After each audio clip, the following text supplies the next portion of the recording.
The way that they were all treating that winter lamb, they were so mean to him. I would kill for him. They were this close to having another murderer on their hands. And it was me. Those sheep were on thin fucking ice. Sheep detectives, more like sheep geniuses.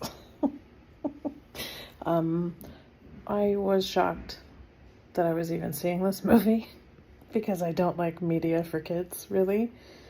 And so I'm here to say I'm even more shocked that I liked this movie.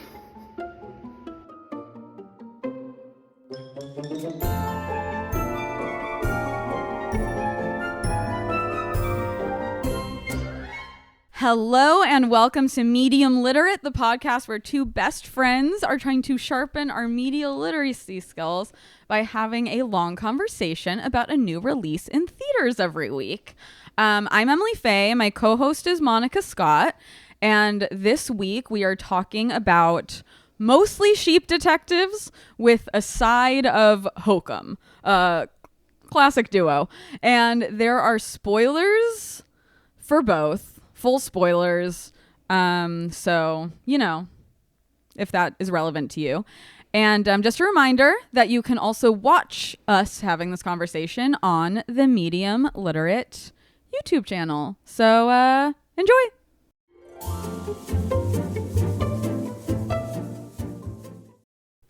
Hello. We're here. We're here. And I guess it's a little bit like Irish versus English today. Sure. In terms of like murder mysteries, kind of.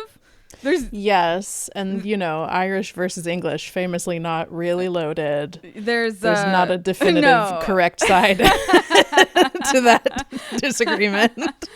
I do think there's an equal body count in both of these films. Yes. So there's that. So yeah, we're talking about Hokum and the Sheep Detectives. Yeah, we are. The two movies, that double feature that we're all doing. You know, everyone's taking their kids to both. We're gonna start with Hokum because we're probably not going to talk about it for that long. There's not like that much to talk about. Yeah. Yeah, definitely. It's certainly a movie that I saw and you saw. I saw Hokum yesterday morning. It was a Saturday morning, 11:30 a.m. showing. And I'm here to say I could barely keep my eyes open during this movie. And I don't know that it was the movie's fault, except for that the screen was so dark the whole time that I was like so sleepy. I just like couldn't keep my eyes open. The soothing sounds of Irish witch. I mean, it was, and it had so many jumps. I'm glad Alex didn't come with me. Famously, Alex, anti-jump guy. He likes gore, or doesn't like, but can handle gore, but hates jumps. So glad I went alone. I thought this movie was okay. I don't know if I'm a good judge of horror, though, right? Like, I don't know if I necessarily fall in with like what horror people are saying. I have only heard people say this movie was overrated. Oh, okay. And I don't know what the issue was. I just thought it was fine. Were you scared? A couple of the jumps got me. You know, I jumped a little at some of them. Was I scared for anyone in the story? I don't know. I felt suspense, and I felt worried about some of the characters, I guess. But I will say the thing that kept me at an arm's distance for essentially the entire movie is just this thing that happens with horror movies, and I've never quite known how to put it into words. So I don't know if that I'm going to quite get it right this time either, but I'm here to try every week to explain my issue with horror movies. First of all, I mean, distinct to this movie, Adam Scott's character is too fucking mean. He's too mean. He's like a legit asshole, yeah. I mean, he gave someone like a 2nd-degree burn. That was pretty crazy. I was like, that's like psychotic. He's not the bad guy of this movie. So, kind of yeah, weird like that you he did can't that. do you can sue someone for doing that to you. Yeah, so I felt like that was like unbelievably extreme. Like, and just in general, I think in tone setting with horror, it was doing this horror thing. God, I don't have my words like strong today for some reason. So I'm sorry, listeners, if I sound very stupid. I'm not sure what's wrong. I had a hot dog earlier, and maybe that's why. The hot dog got to your brain. There's like a horror tone setting thing that happens in a lot of horror movies that is like takes itself too seriously and doesn't feel believable or something. And so like everything leading up to like he's walking into the hotel and he has that weird exchange with the guy outside, and it's like everything is supposed to kind of be continuing to unsettle you. Yeah. But it just was corny to me. It was just like, okay. Like I was too aware of how movie it was. Uh-huh. So Maybe that's what it Hokum is. did not win you over to the horror genre. It didn't. I didn't mind how the horror unfolded, and I kind of liked that essentially it's like the only thing scarier than a witch is a guy who wants to get away with cheating on his wife. Yeah. Which is pretty funny and true. Also, Adam Scott looking scared in an elevator is like such a niche he's carved for himself. I know. I was thinking that too. It's like, not Adam Scott in an elevator taking him to something weird. Not a life-changing elevator ride for Adam Scott. I thought his performance was really good in the movie in general, and I'm always rooting for my brother Adam Scott. But no, I don't know that this one won me over. Yeah. I really liked it because I did find it very scary. Like I found it like legitimately scary. I think it's also in horror movies, I'm often very like, okay, like whenever there's like a situation, classic movie stuff, situations, you know how it is. Classic. There's always a situation. I am always like, oh my God, if I was in that situation, I would just kill myself. That's like minute one. Yeah, like that's how well, I know. he tried that. That's true. He tried in the movie. That's true. But it's like when he's like running around like in the hotel room and like the first time he thinks he sees something, I would be like, I'm done. Thanks. It was a good ride. I'm not hanging out in this room. Like, yeah. Too scary to live. Because it's like, okay, I feel like the scene where he first, I mean, just like is seeing things sort of like just passing by in the background really always gets me for some reason. Maybe just because that feels like something that could really happen. But like, it's a feeling you can really have. So when it's like you're alone, but like, when the character's like looking the other direction and then something just goes by in the background, like that always gets me. Yeah. And then the witch was scary. The witch was scary. I liked all the witch stuff. I thought it was cool. The resolution to like how to deal with the witch is you draw a chalk circle around yourself. And both times Adam Scott does that, it was like, first time drawing a circle? What's going on here? He was so slow. It was so weird. Why are you so bad at this? It's like, how absolutely can a person draw like it doesn't have to be perfect. No one ever said it has to be a perfect circle. It just has to be The sides close. have to connect. That's all it is. It can be probably just like a blob. I think that counts. But like, okay. I feel like my biggest jump scares were when he first finds Fiona and the dumbwaiter. Yeah, that was upsetting. Also, dumbwaiters, always scary. Yeah, it's a weird concept. Yeah, it's like It's like, where are you sending that thing? Where's it going? it's also just, it's like anything could be in there and it just has straight entry into your room. And then dumbwaiters are just always in horror movies going like all the way down to a basement. All the way down to an unseeable abyss. Yeah. And so I'm like, dumbwaiter's always scary. When the witch is chasing him and she like jumps up and he sees her through the glass at the top of the door. Yeah. Like I was upsetting. gasping during this movie. I had a few. I think mine manifested like, oh my God, was how I was doing my scares. I was like, oh my God, stop it.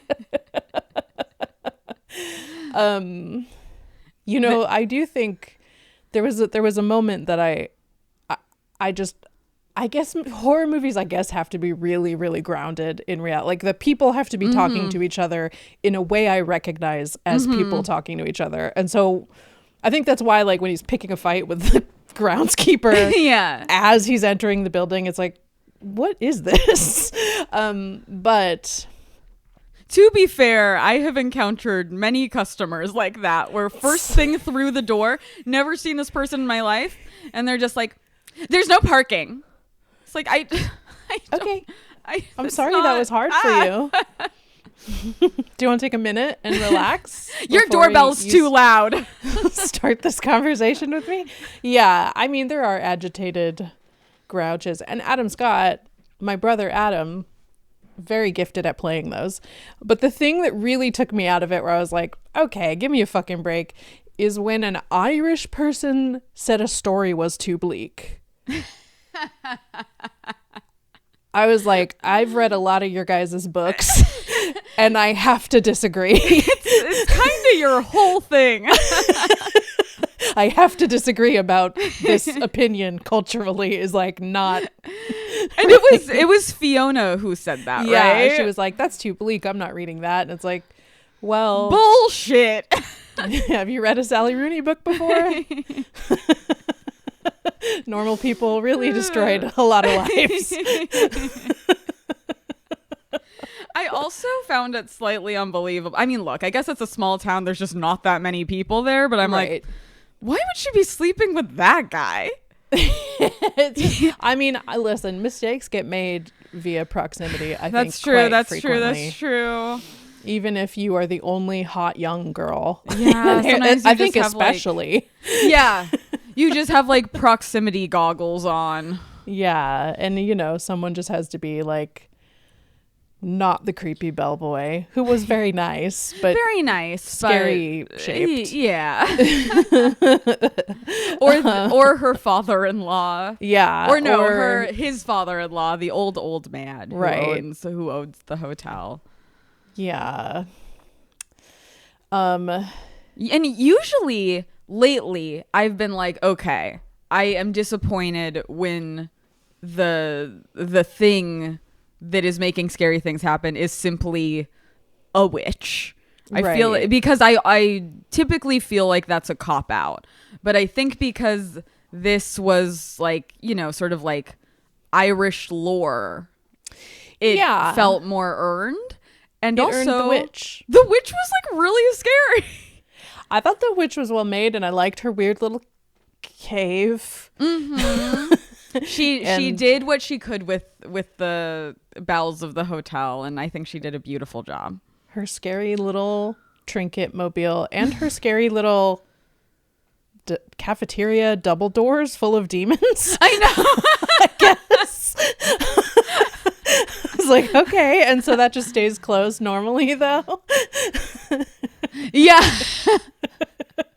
I think my toughest my other tough suspension of disbelief moments were like the various times Adam Scott, after he's trapped in the honeymoon suite and he's like trying to look out that window. And I was like, this all feels like rippable and breakable. I'm a little, and everything in this room seems like it's made of bronze. It just feels like you could have broken this window. Like really like brittle, corroded metal. Yeah. And then, you know, I was like, break the window and scream out of it. There was a little section of window. I'm like, just break through the glass. And because when there was someone outside. Old glass, too. Yeah, just break the glass and go, hey, I'm up here. Hey, my friend. Hey, honey. My dear friend. I guess I did it did help that they like had the element of how like, you know, he's that's mean. I mean, they're all mean, but like that one really like violent guy, like his cousin is like the Garda. And so like, it's not like, oh, the police are going to help. Like, it's like, no, there is a sort of small town corrupt element to it. Yeah. But yeah, I thought it was scary. I think that is just a situation that I would be very scared to be in. And I definitely, I mean, old scary places are really like old, dim, dark buildings. It's, I would be scared, I think. And the haunted hotel room is a classic genre. So I like that. Yeah. A classic. Like that is its own little subgenre of horror, and that's always pretty fun. And definitely, you know, movie fine. Performance is pretty good. There was no one I had a complaint about, really. I love the guy who played Jerry, David Wilmot, I think is his name. He was great. I really like that guy. I feel soothed by him. What else is he in? God, I don't know. I feel like anytime. I mean, for one thing, was he in Game of Thrones? Question mark. Oh God, just feels like these it people seems are certainly possible. The Crown. Okay, The Crown. Okay, who was he? Don't know. I already scrolled away from that. I'm on IMDb right now. Is this good potting? The murderer guy. I am not one. I don't like the nature of like nitpicking like little things, but like it was, you couldn't ignore like, why the fuck did he start the fire before doing what needed to be done up there? I mean, do that, then go downstairs and start the fire. Oh, by the way, David Wilmot in Industry, I think that's where I recently saw him. He was the editor of that like newspaper. Okay. Yeah. I don't know what the guy starting the fire. I mean, I did find him the most grounded character. Everything he was doing, I was like, I believe that some fuck ass stupid idiot who cheated on his wife and wants to get away with it and wants nothing to change about his life at all. Yeah, no, totally.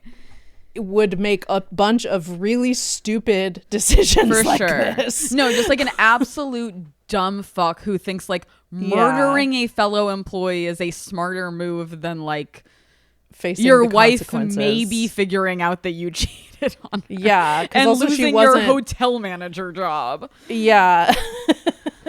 I will say another, I'm not here to be a nitpicker, but this was something that was in my mind as I was watching, and Adam Scott has to move the body of the girl. I'm like, this body's been decomposing for weeks. Yeah, I mean, I don't think it's that dry at that point in time. He wouldn't. Also, okay, not another. He would have had brain damage from hanging himself and living. Yeah. Like there's no world where they cut him down. Yeah. He's in a coma for 6 months and then wakes up like normal. Yeah, no. But you know what? I don't care about any of that. I found it scary. The bunny guy TV host, very good, scary. Whoever designed that, I thought that was really scary. That was scary. Yeah. It is always though funny that was another thing that like takes me out of a horror movie where it's just like, this is a kid's show. Like, come on. You have to, these can still be unsettling without being like so absurd, or at least make it more clear that this is his like dream memory of this scary looking character. I guess I was just like, who knows, but I was like, automatically, and maybe that is the intent, giving it the credit of like, it's a kids show that then in this situation is like warped to be evil by the situation. Oh yeah, and he's on mushrooms. So this is his mushroom memory. Yeah, that's right. That's like a detail that is like really mildly only brought up twice. Yeah, it's also kind of like, okay, I'm not saying that the bellboy. Well, there's busboy. Is it bellhop? I think it's bellhop. You're right. It's bellhop. I was so confident though. I'm not blaming him because it is psycho to give someone a 2nd-degree burn. Like, you can't do that. That's so crazy. But it's assault. It's also it's also kind of aggressive to drug someone. It is against aggressive. their knowledge. It is aggressive. I mean, I do appreciate that there was like a sort of extremely inappropriate tit for tat in their relationship with each other, and I hope he read his manuscript. I hope so too. So sad. Just read the damn thing. I know, it's like, what else are you doing? Yeah, you're just in the hospital. Anyways, that was Hokum. I saw it a few weeks ago too, so I saw it much less because it was the Scream Unseen. Oh, that's right. A few weeks ago, and so it's been, I would see it again though. Like I did really enjoy it. I thought it was scary. I did really enjoy it, but well, listen. Okay, wait. I gotta tell the listeners that I one time met Adam Scott at my old job, and I was so excited about it. And we have the same last name. That's why he is my brother. And so I asked if I could take a photo with him, which was allowed at the job. Like, just to be clear, I wasn't being inappropriate or annoying. Like, it was a thing that frequently happened. We usually had a photographer come and take a few pictures of him, and like they'd usually let the 1 or 2 employees who really cared about this one celebrity like jump in. We took a picture. We should post it on our Instagram. We'll post it. The single ugliest picture of both him and me. It is so bad. we are just like smiling in a way that is like really strained and intense. And we just look like 2 ugly siblings. And this was like way like pre-Severance. This was like Parks and Rec era Adam Scott, right? Yeah, I think it was early Parks and Rec, and like I was a fan of him from Party Down specifically. Oh, sure. Yeah. Great show. Oh God, it's such a good show. So good. So funny. just a hearty medium literate recommendation of the show Party Down from 2008 or something.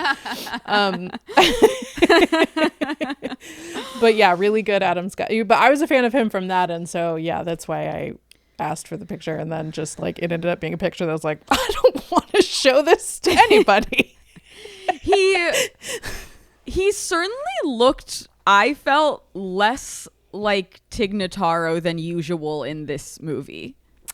Yeah, I always get the sense that the styling in Severance is like intentionally, like he's more put together, it feels like, in this movie. He's supposed to be a rich guy. The lighting's a little warmer and kinder. Yeah. Yeah, and I feel like Severance, because I remember when I first saw Severance, I was flagging, love and respect. He looks great, but I was like, oh, he's like aged a lot. But I think that is intentional on that show. Yeah. Because when I see him in other spaces, I don't really see it as much.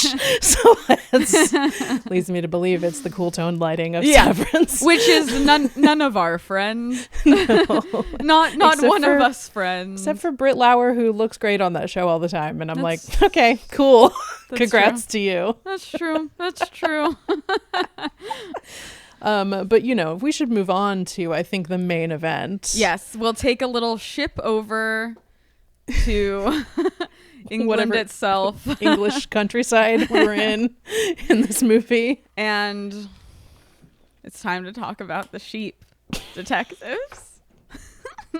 Which as we said last week, we didn't think we'd cover because, it's like a family movie, a kids movie. And then the reviews started coming out. And holy shit. And I just have to say, every subsequent piece of information, once the review embargo went up and it got like a sudden skyrocket on Rotten Tomatoes, every day following that was a new piece of information that I was like, what? Also, I something I keep thinking about is how last week when you said, I just saw weirdly that it's like the highest rated film in Hugh Jackman's career. I genuinely thought when you said it's the highest rated film in Hugh, I in my head finished that sentence like human history. Okay. Yeah. Cool. It beat everything else. Wow. Okay. I guess we gotta see this movie. Out of the way, Avatar, or whatever is at the top. Out of the way, Mamma Mia 2. No, but yeah, Hugh Jackman's career. This is the crowning achievement. His character is only alive for 15 minutes of this movie. Quite briefly. But he haunts the narrative like nobody's business. And he gets all these when there's like flashbacks to memories with him that the sheep are having. He gets these like heroic shots. It was probably really fun to shoot because he just is yeah. He gets to just walk triumphantly and be in like a beautiful Barbour jacket reading to his favorite sheep, Julia Louis-Dreyfus.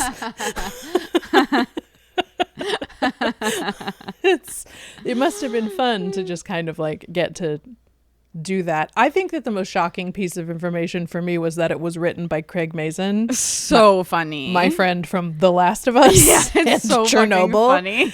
It's like how did that happen? Like if you look at Craig Mazin's career, he's done a lot of different stuff. Chernobyl and The Last of Us only is like the last 10 years of his career. But let me pull up his IMDb because I looked at it yesterday and I was like, oh, this actually makes a lot more sense. Rocket Man. I love Rocket Man. Okay, well, story and screenplay. Man. I didn't know that.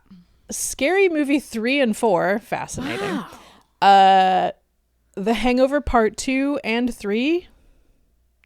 Okay. But not Identity? Nope. Oh. Nope. He seems to be a guy you bring in for the sequel. For some of your sequels. The Huntsman Winter War. I think that's Snow White? I believe that is a sequel to the Kristen Stewart Snow White. Yeah. He also wrote Superhero Movie. Which is not my kind of thing, but that's fun. I hate the scary movies too. It's just not. I just do not like that type of comedy. I mean, I don't either. But when I was a teenager / young, you have a dark tween, secret. I thought that Date Movie was. I thought that was the highest rated movie in human history. I thought that was the funniest. Best movie I'd ever seen, and I really made a point of this was like Blockbuster days, and I would get it from Blockbuster a lot. So I guess maybe this was funny. Younger than this was younger than teenager if it was Blockbuster, but I really made a point to show it to all my friends and stuff, and they all hated it so much. That's funny. I've never gotten more can we turn this off? And I was like, no. No, you have to like this. You don't understand. Yeah, so I mean, those aren't children's movies necessarily, but it is he has written a wide range of types of stuff. An eclectic history. Yeah, so I get how he ended up here. Yeah. But also, you know, Chernobyl, Last of Us, Sheep Detectives, he really has a keen sense on how to make a meditation on grief out of anything. That is true. This movie is nothing if not a meditation on grief. Okay. Did you like the Sheep Detectives? I liked it. I had fun watching it. I think there were like 2, maybe 15-minute stretches where it was too kidsy for me. Where I was just kind of like, I can't, like, do why you am I remember watching what this? those were? I just think if we were with the sheep too long, without like, I think I needed the pace of like sheep and then people and then sheep and then people. But the long stretches with the sheep where it's like, oh, we gotta learn a lesson. There just was like, it just got too kiddie too fast for me. But, you know, I don't think that is actually a bad mark on the movie because I have a really low tolerance for that stuff. And so, and I like cute stuff. So like, of course, like they were really cute. They were so really well animated. cute. I can't believe how pathetic they made that winter sheep. It was really hard to watch. The way they treated the winter lamb. It's just like, you guys don't see that this is racism. He was like, I was trying the whole time. I was like, Emily, they're so stupid. They don't know what they're doing. They were told that the winter lamb is evil. But can't you see he's just a baby? Can't you see he's just this? Like, it was like interesting how there is an element to this movie where it's like, oh, they're like evil in this one specific way. They're like, the sheep are evil in this one way. Yeah. And then it's giving kind of like, you know how like it's famously kind of fucked up with like Rudolph and his tail, how they only like him and accept him after he like saves the day and like is of use to them. Yes. That kind of is what happened here. Except that after he helped them, they didn't even accept him right away. When they're just walking away from him from the town after the murder is solved. It's like, okay, he just did the thing. I was like, hey, which one of you is going to turn back? Are you fucking insane, you sheep? Are you out of your minds? Yeah, a real story about grief and acceptance, and that winter lamb was so pathetic. God. It was painful. It was really painful to watch. It was crazy. He was such a baby. Yeah. And oh my God, when he's like, he loved me, and they're like, no one loves you. It's like, oh my God. See, but that's also like, I texted you this, but like, I was watching this movie. I went into this movie assuming it was for kids. Although I did, when I posted some story where I was making a joke about like seeing a kids movie for the podcast, and then someone was like, yeah, a kids movie with a corpse in it. And I was like, oh yeah, I guess that is kind of weird. But then I was like, the whole time I was watching this movie, I was like evaluating that to myself. I was like, is this for kids? It is kind of scary. I mean, I think that like this is a return to old style kids movies, because kids movies did used to be like this, where they all had like one scene that would traumatize small children. In this case, like the dog attacking and him dying scene. Right. And I feel like kids movies kind of used to be like allowed to be sadder. Yeah, because I think that the wise sheep or ram dying because dogs attacked him, and like that his history was like he was like a dog fighting sheep, which is like really upsetting. All the stuff with the winter lamb where they're like saying nobody will ever love you.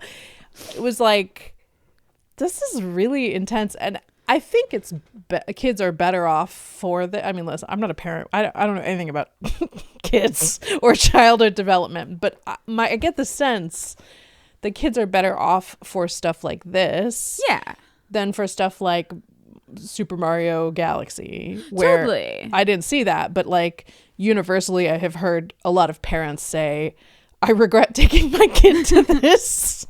This was artistically bankrupt and repulsive. And it's like, this has a lot of artistry to it. Yeah, I mean, it's look, my theater, I saw it Thursday night. Not a kid to be seen. That's so funny. But people were loving it. People were like loving it. Everyone also really laughed when I think they're crossing the road at one point and someone says something about like chicken. Clouds. Well, this was later than that. And then the sheep Lily is just like, no, we just die. We die. My theater had 2 kids in it that were pretty little, that were, looked like maybe 6 or 7 years old, little girls. And I didn't hear a sound out of the, I didn't hear them getting upset or anything like that. There was a massive amount of elderly people in my screening.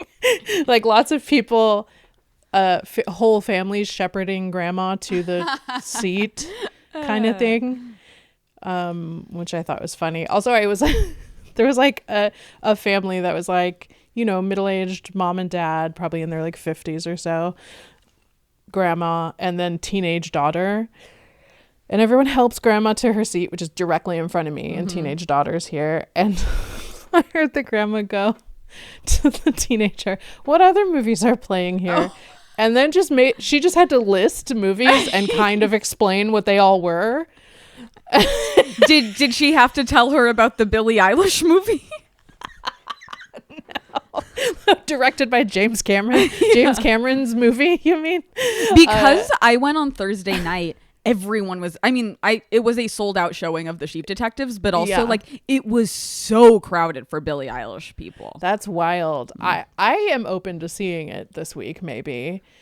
Just, I don't know. I really don't like her music, but oh really? That's the pop girl. I think that's my pop girl, maybe. Oh, interesting. I really like her music. It does not speak to me, that style. But also, I don't know that I'm that interested in what her concert looks like. Yeah. It's more just like a weird, obscene curiosity that James Cameron. No, totally. It's like it certainly seems like an event. Yeah. But yeah, it was I did listen to her. She was like, well, The Devil Wears Prada 2 is playing. And she's like, what's that? It's like, well, there was the first movie came out like 20 years ago, I guess. And then she kind of explains Devil Wears Prada. And then she's like, and there's a movie called Project Hail Mary, which is like space. It's in space and there's a robot. And I was like listening to the girl kind of trail off. And then the grandma goes, Project Hail Mary, I read that. Andy Weir. And I was like,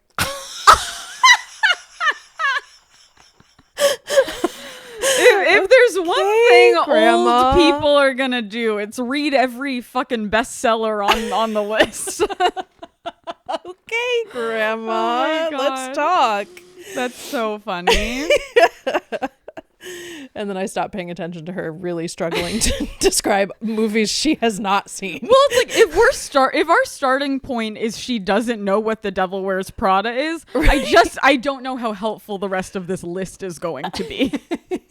And it's just one of those things that, I completely empathize with that. Like an elderly person is just curious about what's going on at the place they're at. Like it's not a crime, but it is the experience being on the receiving end of a question where it's like, you don't know the answer to this. You don't care. Yes. Why? Like the answer to this hasn't nothing, like, is going to be meaningless to you. Right. Or like if someone asked you like, who's in that movie? And then you're like, Jesse Plemons. And it's like, they're not going to have a reference point for him, Yeah, it's like a funny, frustrating, incurable experience in life. When I was waiting for my Impossible Nuggets, there was this group, there's this little trio, and they were talking, they were also waiting for something. And they were talking just like the whole time, like 15 minutes about like Billie Eilish and like the shows they've gone to and the concerts they've went to and stuff. And then they walked into the Sheep Detectives right in front of me. We were walking in at the same time and I was like, oh, where are you guys going? I see where your loyalties lie. It's with the sheep. Yeah, I really love that. I did tell my therapist about the Sheep Detectives. And did she have any thoughts or insights? She was curious. She was, I don't know. I think it's like one. Listen, I'm doing like very intense therapy with this therapist, and so like it's like our lighten up thing. She'll go, "What's the movie this week?" And I had to be like, "The Sheep Detectives."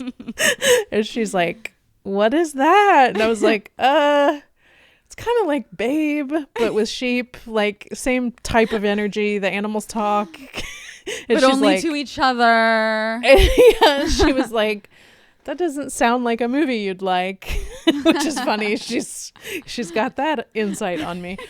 And I was like, you know what? It is the highest rated movie of Hugh Jackman's career. And she's like, what about the X-Men? I was like, I know. That's what the internet said.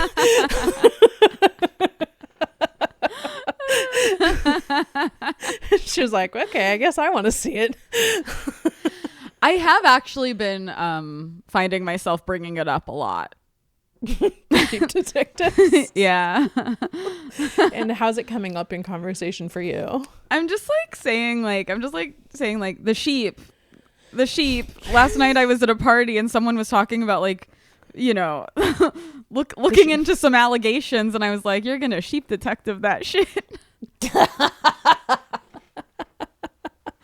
So the sheep seem to have really set up shop in my brain in a way that I didn't anticipate. It sounds like it. Yeah, but okay. So Hugh Jackman, in it for 15 minutes, dies.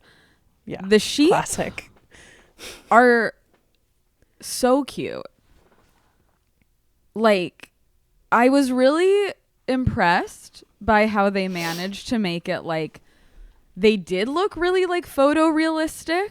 Yeah. But their faces especially had this like cartooniness that made it not like Uncanny Valley. Like I have not seen these, but like the Disney Lion Kings, when you see like stills from that, you're just like, it just looks like a normal lion. That's simply a warthog. But like they had a lot of stuff going on with their eyes and stuff. Yeah, they were really expressive, I think, in ways that made a lot of sense. Yeah, and Chris O'Dowd, great voice for a sheep. Yeah, like, really fit. Like, Mopple was very cute. Yeah, Mopple was my favorite, I think, of the sheep. Although I like so those two, the twin rams that were the guy from Brett Goldstein. Ted Lasso that I always forget. Yeah, I liked them. I thought they were funny. I call them rams. They're rams. Yeah, rams. They were okay. I think. Yeah, my favorite was Mopple. I like a dumb guy. I think that's why I liked them. I thought that Cloud had some very funny lines, which I believe that was Regina Hall. Yeah, she was the only one I was not clocking. Like everyone else I was like could figure out who the voice was. Yeah, I had to look up some of them after for sure, but I was Bella like excited. Bella Ramsey I think took me most of the movie to figure out. I have to be like the last scene. I have nothing against Bella Ramsey, but like, and I didn't know that's who was that voice. Yeah, I found that character so annoying. In a way that like sometimes you find child actors like annoying. Yeah. And I think it was supposed to be annoying though, wasn't it? I don't know, but I think I might not like their voice out of context or being I don't know. Because it was like that energetic kid, like absolutely machine gunning you with questions kind of thing. I think that is just annoying. It's true. It's like annoying. I think it's annoying when an in-person kid is doing it near me. No, I guess it was just funny where I was like, wow, I'm finding this animated sheep obnoxious in the exact same way that sometimes like the child actor in something is obnoxious. But yeah, no, there was Cloud, which was I thought there was a very funny line, which is like, and then she said, "Oh, aren't you a beauty?" Which is true because I am the most beautiful. Like, that's funny. Yeah, I liked that. I liked when they switched to sort of human perspective on them and they're just going, bah, but you know what they're saying. Like when he says so the killer funny. And then she just turns and goes, bah, and then all of them go, bah. It was really funny. Like it was so well balanced with bits like that. Yeah. Like bits that are, it's not like, I don't know how to describe it. It's almost like it wasn't trying to be so mature that it was like winking at the adults seeing the movie. It just was funny, like not in a complicated way. And totally. I think that really like it's a huge credit to the construction of the movie because that tone is really hard to get right. For sure. I mean, it's also kind of because it's clearly a family PG movie, obviously. That was always the intention. But I think maybe the reason it doesn't feel like just for kids, even though, it doesn't have that like wink wink, it is based on a novel for adults. Like it's not based on it's based on a cozy mystery. Like, and the thing about the cozy mystery genre, which is very classically British. Like, cozy mysteries aren't for kids, but they just do have a softness to them, hence the cozy mystery. Yeah. So it's almost like it's a cozy mystery that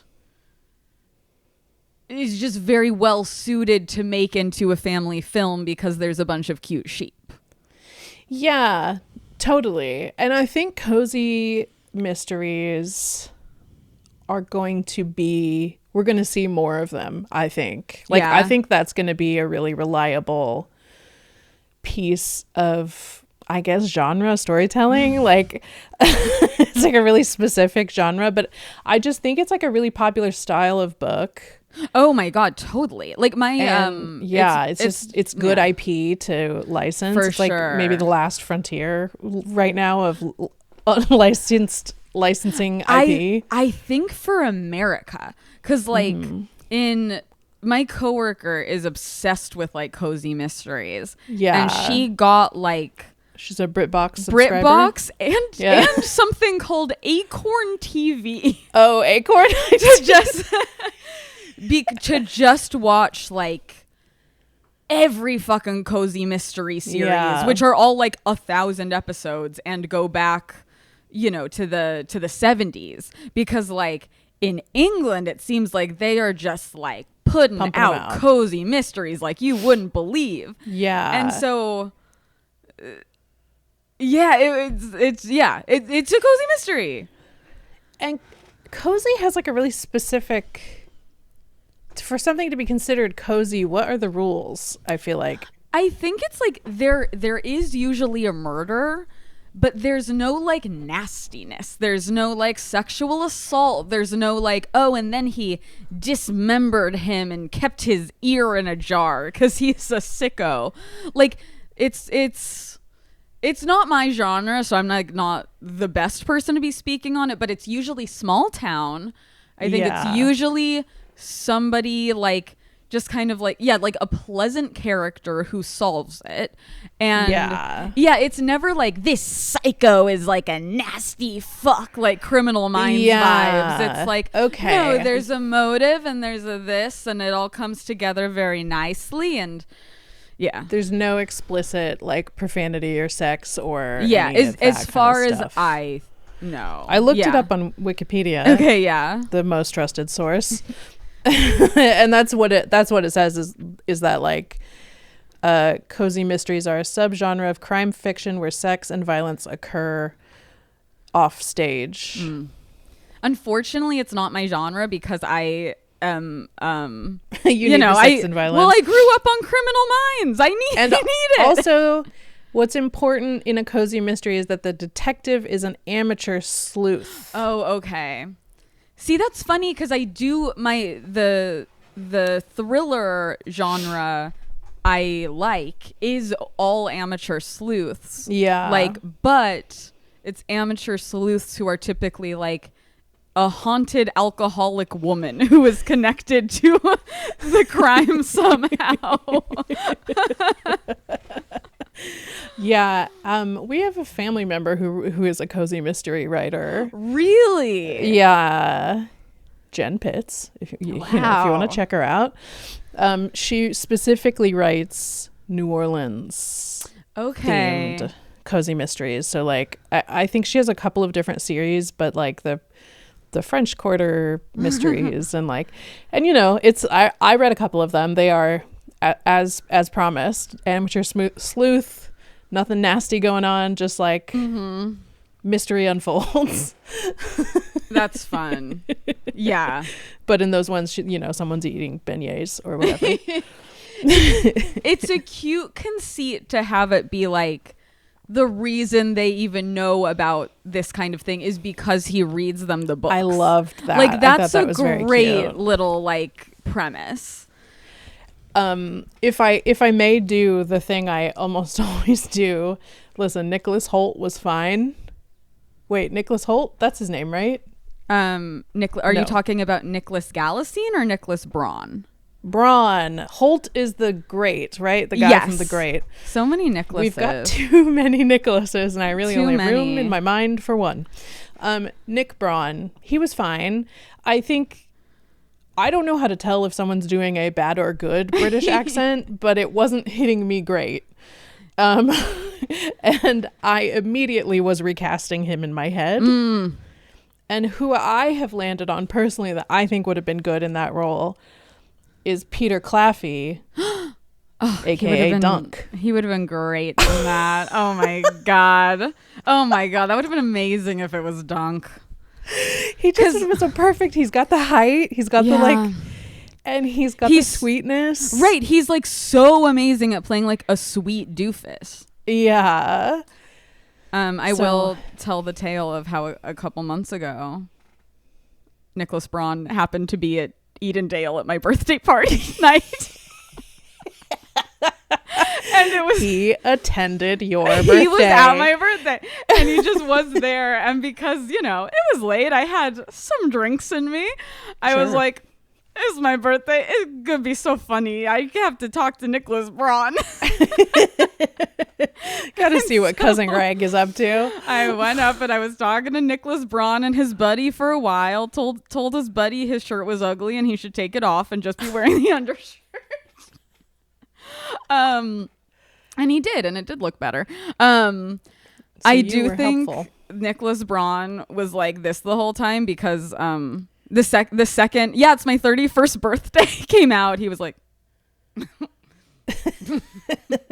no thanks. Ew. And then look, we might cut this out, but I do think it's funny. I think we know what this guy's vibe is, okay? And sure. Again, late in the night, he goes into the bathroom for kind of a long time. He comes out. I ask if he has a certain substance, okay? And he says, do I have coat? Do I have a coat? What? Come on, Nick. And I was like, no. And he was like, oh, what? No. And it's like, don't act like you are the main fucking guy in any room who would have what I am asking you about. Coat? No, what? So stupid. Come on, Nick. But we all know you own that bar in New York. Exactly. Stories out of there have been incredibly specific. It's not like I was like asking blindly, you know. We all live in the context. But damn, no, Peter Claffey would have He would have been so perfect. That would have been I think. so perfect. The other thing the journalist character, I immediately was like, okay, Ronan Farrow has arrived.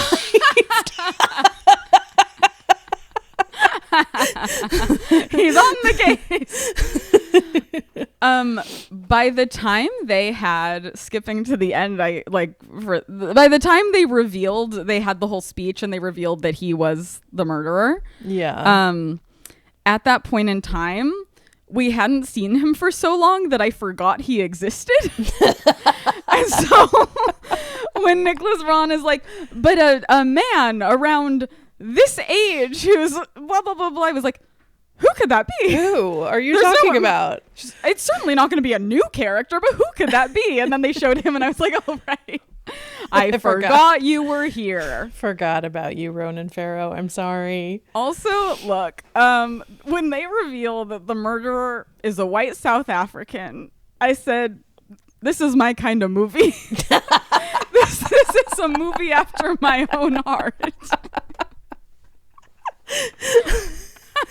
I just, they should have a turn being the bad guy in some stuff.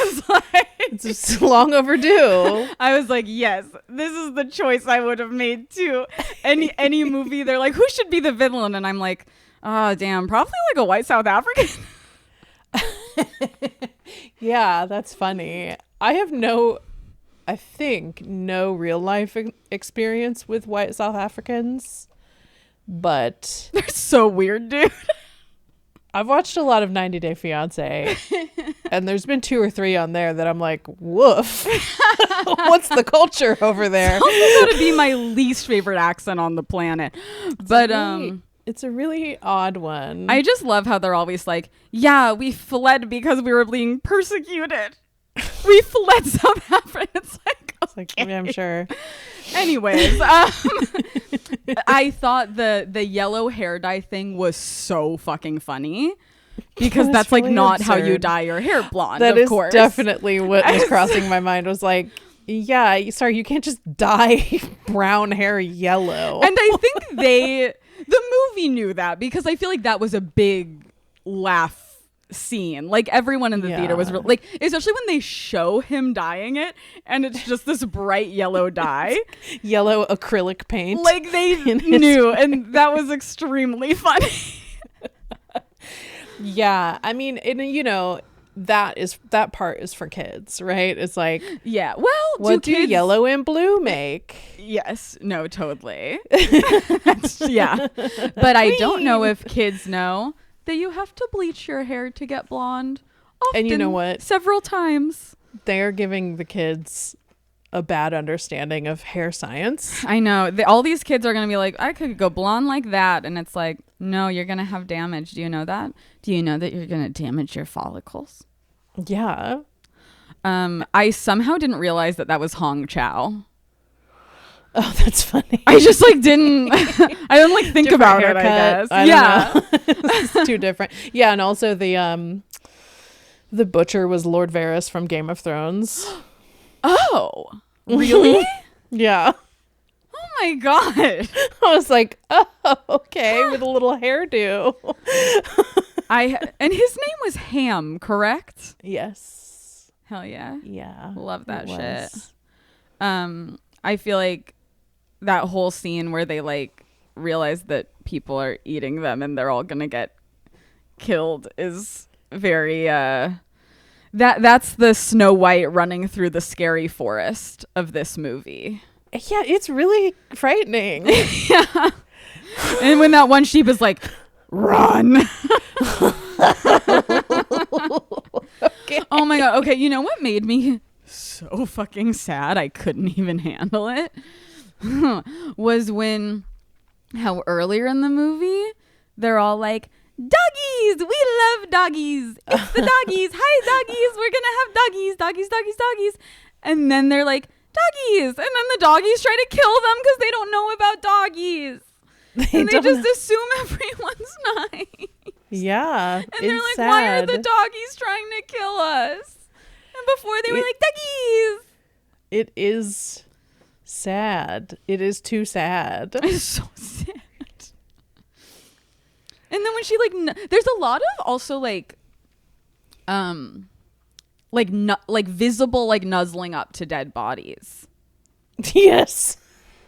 In this movie, it's really heartbreaking. Every time. I mean, when she did it with Hugh Jackman's Hugh Jackman, it was so heartbreaking, so sad. And then she just is curling up next to Sebastian. I thought they were gonna fall in love.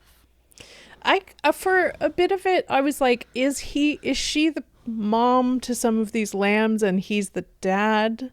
Oh. I don't know why I thought. I guess that the Bella Ramsey lamb is so talkative to her. I thought it's really unclear where these lambs came from. Yeah, what's the lineage here? And it's who's the Winter Lamb's mom? Yeah. Or maybe he bought the Winter Lamb because Winter Lamb was rejected, and so someone was trying to get rid of Winter Lamb, and he said, "I'll take Winter Lamb." Well, I'm not sure how much more I have to say. I think I have a few more things to say. Let's see. We may have expended all of the thoughts I'm able to have about the sheep detectives. Okay. Very really touching when she sees the Sebastian-shaped cloud in the sky. Oh, I cried. That was made me cry. That was real meditation on grief shit. And she's like, Sebastian, turn into a cloud. And he's like, I wish. The memory thing was kind of a nice little message. Yeah. I mean, it's also just funny how it did play with the whole sheep are stupid thing. Yeah. A lot. Yeah, which I liked. I liked that. And then I Googled it because I was curious, and they're apparently pretty smart. They just have strong group dynamics. Yeah, and they just do their own thing. Also, the Winter Lamb thing isn't real, so that's good news. That's good, because that's really Isn't sad. that good news? I mean, it's already sad. I think it happens a lot that with goats, or I feel like I see it online with goats a lot. Just a baby being rejected. Yeah, they'll just reject it, and then it lives in the house and it has a better life than all the other goats. I think that happens a lot, but it seems like there's no correlation with seasons. Winter. Yeah. Okay, one thing I was confused by that maybe you can help me understand. We'll see. So there's the two wills, okay? There was the real will that gave everything to charity. Yeah. And also, okay, so there's that will. Then there was the second will, the fake will that Nicholas Gallassine planted. That's the one that he wrote that gave the $30 million to Molly Gordon, who I also really could take relief. I simply had no idea who she was, but she was not reading as young as I feel like she was supposed to be. I really could have done with someone else in that role as well. But then that's the will that was read that had all the personal Hugh Jackman stuff, like a bad shepherd, 2 murderers, all that stuff that Nicholas Gallassine wouldn't have written because he didn't know that stuff. But that's the fake one that had the $30 million. But he was in contact with that lawyer, right? So he would have the old will from that lawyer. I thought that the lawyer only contacted him once the death happened. Or no? Or did he somehow take all that personal stuff from the real will and then or did she read that part of the real will and then the other part of the other will? Yeah. I don't know. Because the lawyer says this was written 3 days ago. Does that mean it was registered with her 3 days ago? Or it was found and dated? Because I don't think that is how legal documentation works. You can't just... It has to be I don't know. I wish that we had a friend who was an estate lawyer. We could just bring on just to go through the will stuff and the sheep detectives with us. Our estate lawyer correspondent. Yeah, I don't know. I I think that's what I was thinking, was that he must have gotten the original will. I mean, I don't even know if that's how wills work. Like, can you just get someone else's will No. if you're in it? No, you can't, because I feel like you famously can't, because that would give lots of people maybe like motive. To yeah. Well, we found a flaw. A flaw. We found a flaw. Otherwise, in the Sheep Detectives. highest rated movie in human history. But yeah, I feel like, I love all animals. I love animals so much. But sheep, I just don't think about that often. But I feel like I'm kind of like sheep pilled from this movie right now. Like, I'm thinking about sheep a lot. Yeah. I went to a farm this morning because I thought maybe I could see some sheep and really get in the mood. Did you? Well, they only had goats. They had goats and chickens and ducks. They had a lot of ducks. The ducks are out. Are the ducks having ducklings right now? Because it's spring. Did you see any ducklings? No, but I don't know that this is a breeding farm. Also, so I have Googled. Listen. I have Googled goats near me a lot of times. And this farm never came up, but I saw a video. This isn't the place that I've been with you. But This isn't Wagner Farm, which is the farm near my home, kind of. Not to dox myself, but I live near Wagner Farm. No, this is a new one that's like 20-ish minutes away, 25 minutes away in Lake Forest, Illinois, and it's called like Ilawa Farm. And it looks like it's a mix of, first of all, it looks similar to Wagner, where it's like private land that has been made into like a public good kind of thing. So it has these like huge trails. We didn't really walk the trails. We had just had hot dogs at Costco, so we were too tired. It was making its way to your brain. Yeah. It was worming its way up there. But this place has like a cafe. It has these like beautiful barns where they clearly like the type of like barn you'd have a wedding in, with like the twinkle lights all across the. It has a little shop that has all the kind of.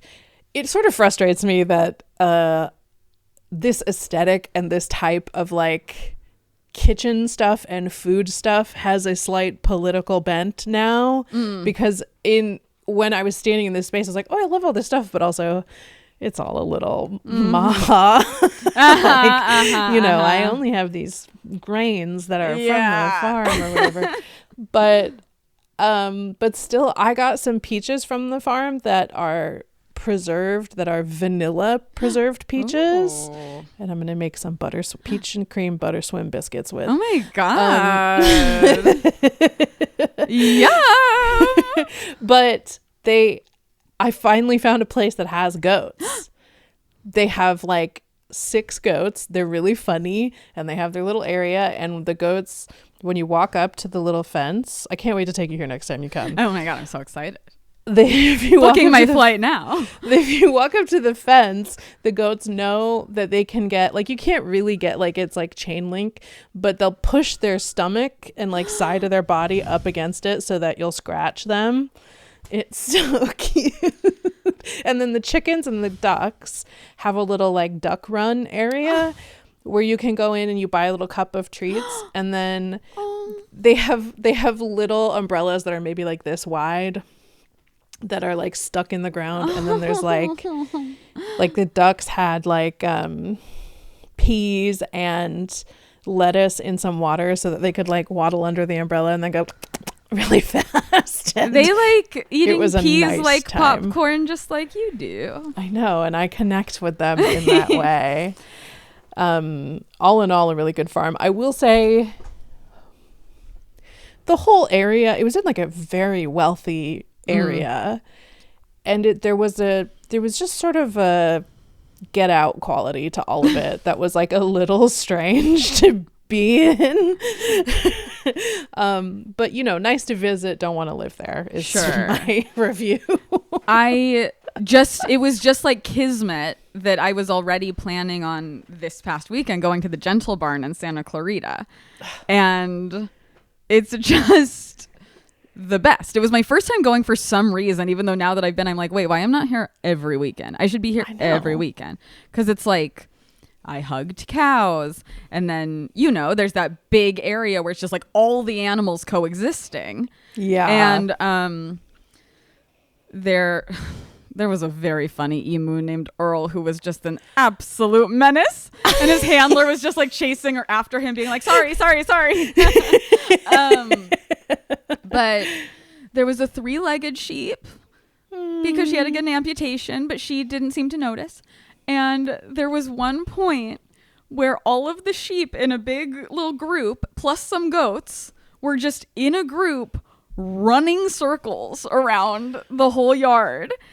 And they were like, the sheep and goats have the zoomies. Everybody, please clear a path. If you have small children, pick them up. The goats and sheep have the zoomie. Like it's an emergency. That's so funny. And it was so funny. That is so funny. And the 3-legged one was like, she was, at the end of the group, but she was running with all of them. She was zooming. She was zooming.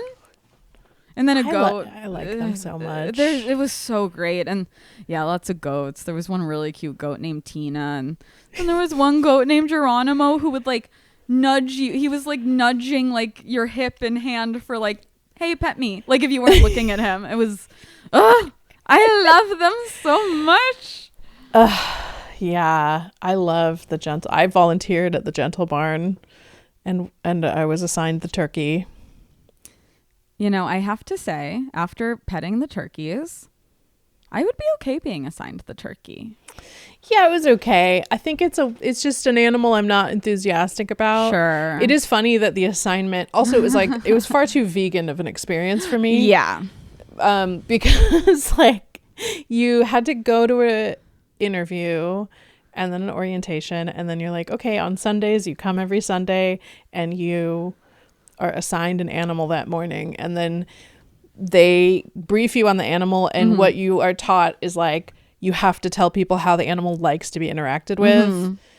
And so I'm just following this turkey around being like, he likes when you get on his level and pat him underneath the wings. And it's like, it's like adults being like, okay, I'm not getting on the ground for the turkey. I got on the ground and did some petting underneath the wings. I did that. I just can't believe that turkey's still kicking. This was a long time ago. I mean, they have a few turkeys. Oh, sure. And this was a big one. Really? Was it a boy turkey? Yeah. Nice. I pet a girl turkey. I remember one of the cows. There was one time I was like, I had to work the cow pen area. I would love to work the cow pen area.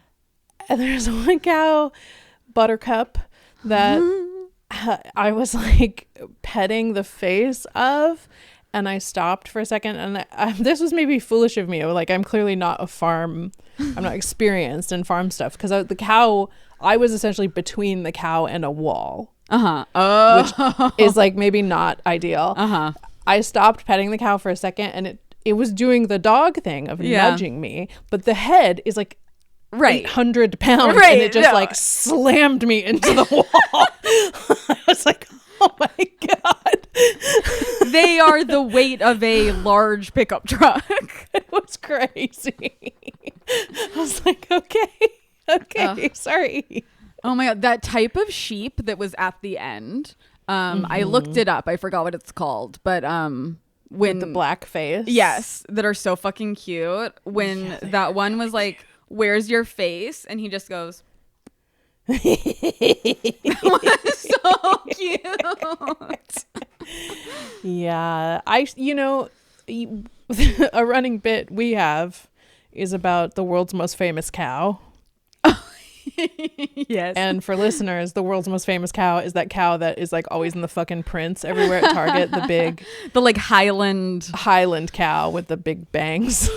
Which now is like maybe the greatest victim of AI, where it's just like you can't everywhere you look, you're like AI Highland cow, and you're just like, yeah, after the farm, I was at Ace Hardware. I'm having an extremely rural day.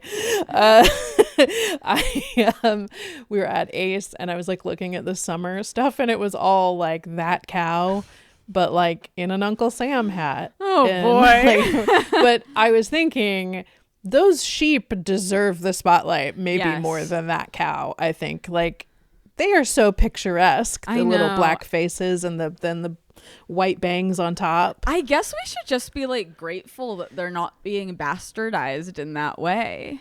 Yeah, that's true. I know, because you can't appreciate a Highland cow anymore because it's so corny. No, it's like now you're you like, see a Highland cow and you're like, ew, loser. Yeah. I'm calling a cow a loser. Like, God, this is so fucking lame. It's 2026. Don't you know? Get over it. The most famous cow. But yeah, I loved the Sheep Detectives. I feel like I would wear Sheep Detective merch. I feel like I will continue talking about it in random conversations for quite a while. I look forward to the end of the year when inevitably we're making lists. I'd love to see where this lands for you. Yeah, I have a really good idea for a Halloween costume too, where it's like you like are a sheep and then with like a trench coat and like a little fedora or something. A sheep Very detective good. and a little Very magnifying good. glass, but like you have the ears and like stuff. Oh, very good. Yeah. Okay, well, go see the Sheep Detectives. Yeah. And you can see Hokum if you want. Yeah, if you like that sort of thing, you should see Hokum, but Sheep Detectives is kind of a must see. I kind of won't even talk to someone who hasn't seen the Sheep Detectives. Okay, thanks for listening. We'll see you next week for, I think, Obsession. Oh yeah, yes, that sounds right. Mm-hmm. I don't know. Let's look at the calendar. We'll see. Okay, bye. Okay, bye.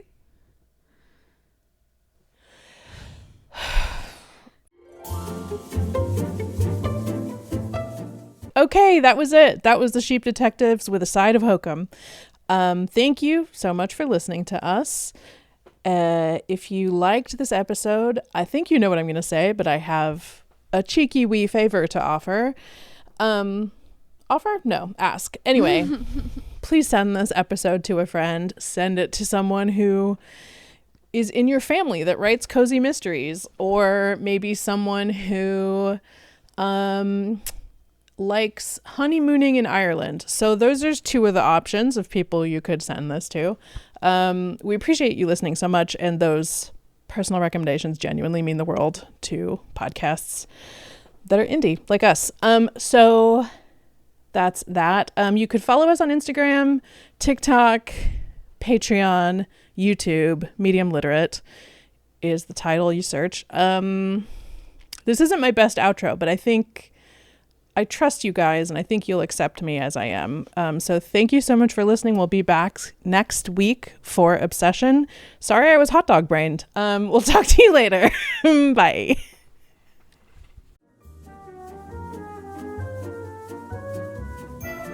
Medium Literate was created and produced by Monika Scott and Emily Faye. Our theme music was composed by Christian Larson, and technical help is from Alex Luchin. Thank you so much for listening, and we will see you at the movies.